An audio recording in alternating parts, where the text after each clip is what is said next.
একবার ভাবুন তো, যারা দিনরাত এত পরিশ্রম করে তারা কেন গরিব? আজও পর্যন্ত কেন তারা মাথা জাগিয়ে উঠতে পারে না? কেন তাদের জীবনটা এরকম? এই বিষয় নিয়ে আজকে একটু আলোচনা করা যাক।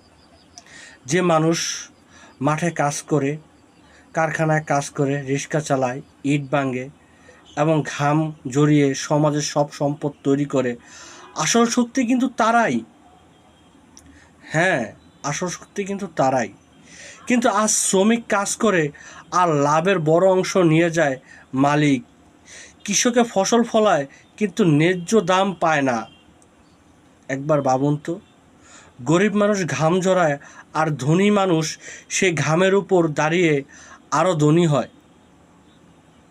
সমাজতন্ত্র বলে মানুষে মানুষে শোষণ চলবে না।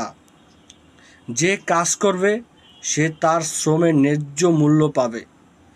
জমি, কলকারখানা ও দেশের সম্পদ অল্প কয়েকজন মুনাফার জন্য নয়, জনগণের কল্যাণে ব্যবহার হবে। শ্রম ছাড়া কোনো সম্পদ সৃষ্টি হয় না।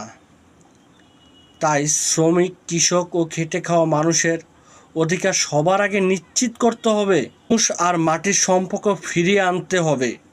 যারা উৎপাদন করে তারাই সমাজতন্ত্র লক্ষ্য হলো এমন একটি সমাজ গড়া যেখানে কেউ অন্যের শ্রম লুট করবে না, সবাই মর্যাদা নিয়ে বাঁচবে আর মানুষের প্রয়োজন হবে অর্থনীতির প্রধান ভিত্তি।